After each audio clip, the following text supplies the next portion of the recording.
Cuando el confinamiento terminó, más del 70% de los españoles tenían ya acceso a alguna plataforma de pago para ver series y películas.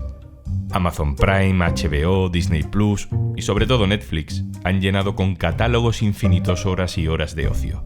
Pero la burbuja no da para más. Hoy en un tema al día, la crisis de Netflix. ¿Cómo será el futuro de la televisión del futuro? Un tema al día con Juan Luis Sánchez. El podcast de eldiario.es. Una cosa antes de empezar.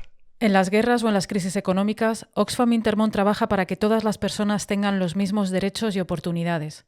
Contigo podemos hacer que la igualdad sea el futuro. Entra en oxfamintermon.org.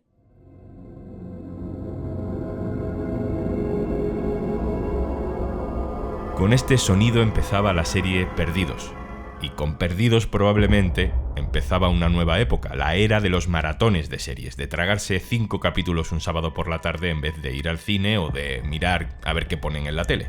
Esa nueva demanda la leyó como nadie Netflix, y también HBO y Amazon Prime y Disney Plus, cada vez más aplicaciones, cada vez más series, cada vez más películas que se estrenaban en esas plataformas. Y entonces llegó un desastre global. Esto no es real. Esto no es real, esto no es real. Esto no está sucediendo. La pandemia, el confinamiento, llevó a las plataformas de streaming a un récord de clientes. Pero con la vuelta a la normalidad, esos clientes se lo están pensando. Netflix se desploma en bolsa un 38%. Pierden suscriptores en diferentes partes del mundo. Y de pronto los expertos dicen, nada volverá a ser igual. La burbuja está a punto de explotar. Vamos a difundir la noticia, sea como sea. Vamos a meternos en el interesante mundo de la guerra de esas plataformas a las que dedicamos mucho tiempo cada semana. Vamos a preguntarnos cómo será el futuro de lo que decíamos que era la televisión del futuro.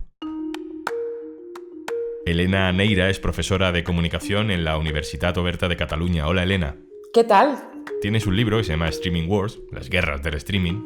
¿Quién iba ganando hasta ahora? Hombre, yo creo que es indiscutible que iba ganando Netflix, al menos por cuota de mercado, por crecimiento en volumen de suscriptores, por engagement con la marca, creo que era absolutamente indudable. Igual si nos íbamos al ámbito de los premios, el liderazgo de Netflix era un poquito más discutible, pero creo que nadie podía decir que Netflix no estuviese en cabeza, ¿no?, de esta especie de frenesí, de esta carrera, ¿no?, por conquistar el streaming en los hogares. ¿Y cómo defines lo que está pasando? ¿Es un bache? ¿Es un cambio de fase? Sí que es verdad que estamos entrando en una fase de madurez en el mercado. Piensa que Netflix, en los más de 13 años que lleva operando como plataforma de streaming, ha estado básicamente operando en solitario. Durante más de una década, el único competidor directo que tenía era Prime Video, porque el resto de compañías, precisamente las compañías de medios que ahora le están erosionando el negocio, no querían meterse en el negocio de Internet por su volatilidad. Ahora estamos en una fase de mucha madurez, venimos aparte de una fase de muchísimo crecimiento de consumo por culpa de la pandemia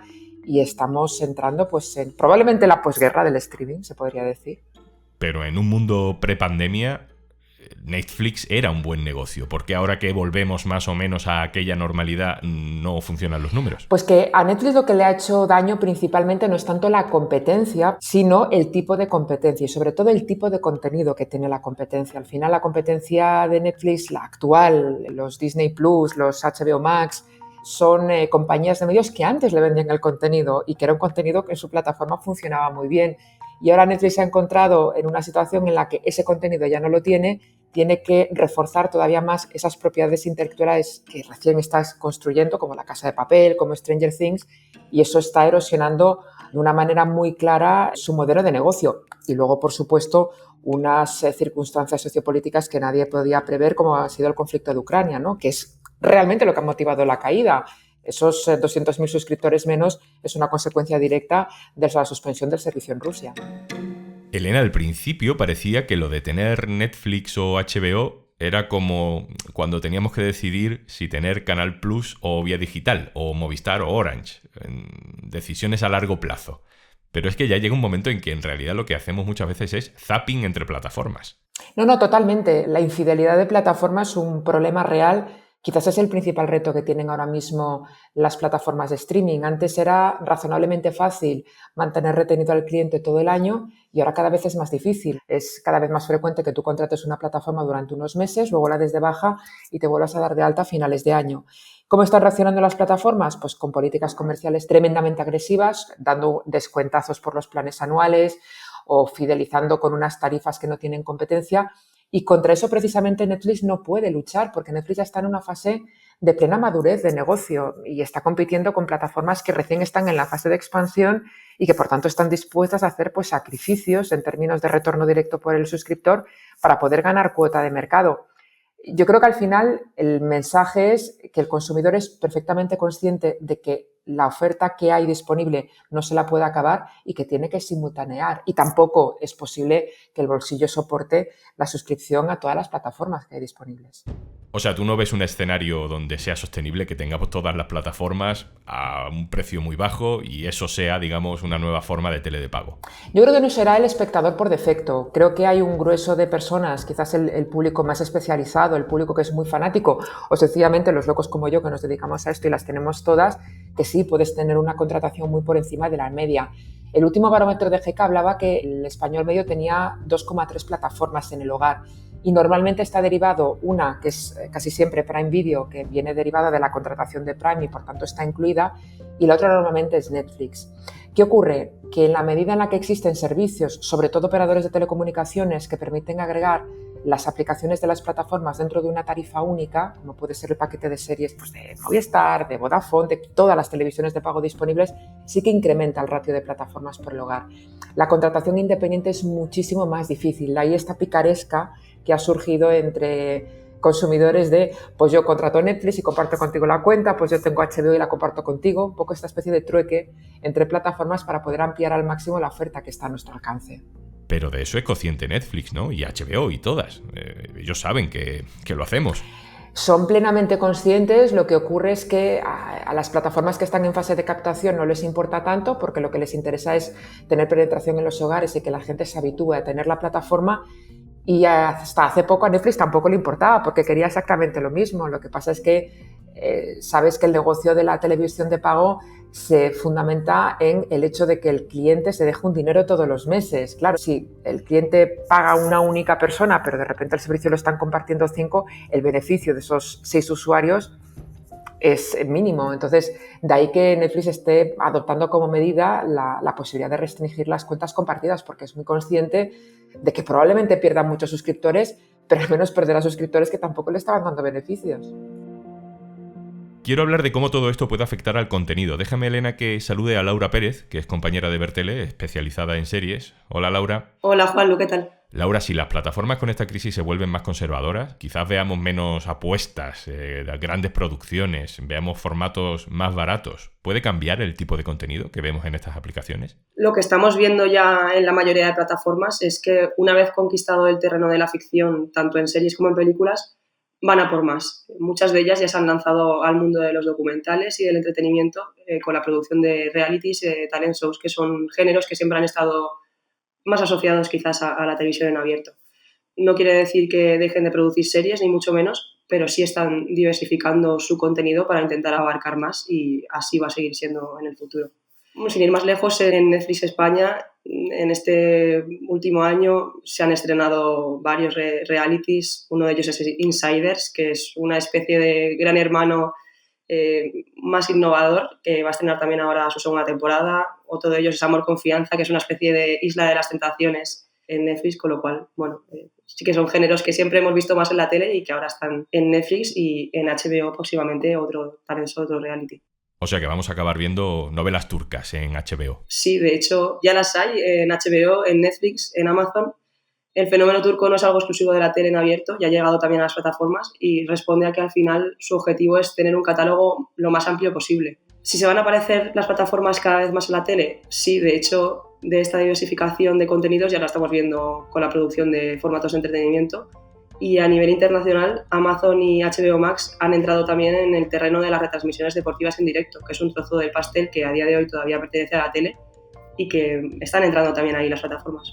¿Cómo lo ves tú, Elena? ¿Qué consecuencias puede tener esta crisis sobre el contenido? A ver, el contenido afronta una etapa bastante complicada, sobre todo en términos de sostenibilidad financiera. Si todos vemos el volumen de estrenos que tiene Netflix y también Amazon todos los fines de semana y las nuevas plataformas, sobre todo en términos de la calidad de los contenidos que están estrenando, lo que realmente plantea es un escenario de futuro en el que los productos audiovisuales que antes estaban pensados para ser amortizados a lo largo del tiempo y en un periodo de tiempo muy amplio, ahora se consumen en un abrir y cerrar de ojos. Entonces, ¿cómo van a ser capaces estas compañías de conseguir amortizar las inversiones en estos contenidos de un producto cuyo ciclo de vida, salvo cosas muy puntuales, son 15 días?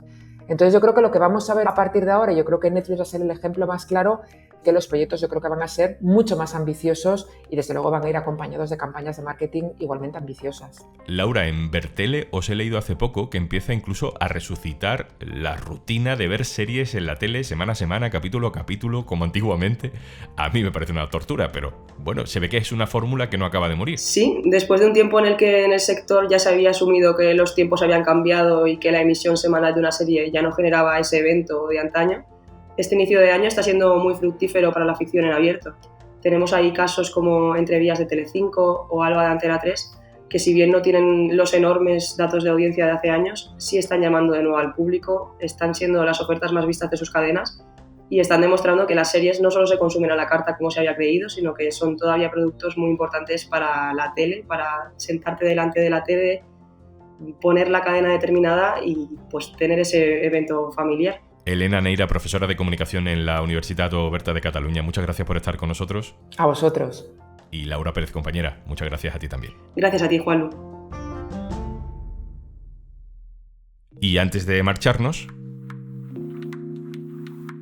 Las empleadas del hogar están cada vez más cerca de que les reconozcan los mismos derechos que al resto de trabajadores y trabajadoras, pero el camino no ha hecho más que comenzar. Esto es Iguales, un espacio de Oxfam Intermón. En 2011, la Organización Internacional del Trabajo aprobó el llamado Convenio 189, dedicado a las y los trabajadores del hogar. Hace referencia a cuestiones tan básicas como el salario o las vacaciones que este sector aún no tiene regulados en nuestro país. No es de obligado cumplimiento, los países se adhieren voluntariamente y España acaba de iniciar los trámites 11 años después de su aprobación. Ahora mismo las trabajadoras del hogar no tenemos, por ejemplo, el derecho al paro. Recordar que es el único sector donde hay una figura del desistimiento, que quiere decir que a ti te echan porque sí, por cualquier cosa. Rafaela Pimentel pertenece a Territorio Doméstico, un colectivo que lucha por los derechos del sector. Hay 35 países que sí han suscrito el convenio. Está Filipinas, Ecuador, Italia o México. Aquí el gobierno va a enviarlo al Congreso. Aún debe pasar el trámite parlamentario y no es el final. Hay que hacer leyes que garanticen sus derechos y resolver algunos frentes abiertos sobre la cotización. Se tienen que implementar unas políticas públicas para que no recaiga esta cuestión en la espalda de la familia, porque si no, lo que va a pasar es que las familias no van a contratar o van a contratar en economías, siguiendo con las economías sumergidas, o van a contratar a través de agencias de colocación que ya sabemos precarizan algunas muchísimo. El convenio internacional entra en vigor un año después de haberse aprobado y afectará a las 520.000 personas en España que se dedican a este trabajo. El 90% son mujeres y más de la mitad de esas mujeres no han nacido en nuestro país. 1 de cada 3 vive en la pobreza. Si tú también crees que la igualdad es el futuro, entra en oxfamintermon.org. Esto es Un Tema al Día, el podcast de eldiario.es. Puedes suscribirte también a nuestra newsletter, encontrarás el enlace en la descripción de este episodio. Este podcast lo producen Carmen Ibáñez y Zaskun Pérez, el montaje es de Pedro Godoy. Yo soy Juanlu Sánchez. El martes, otro tema.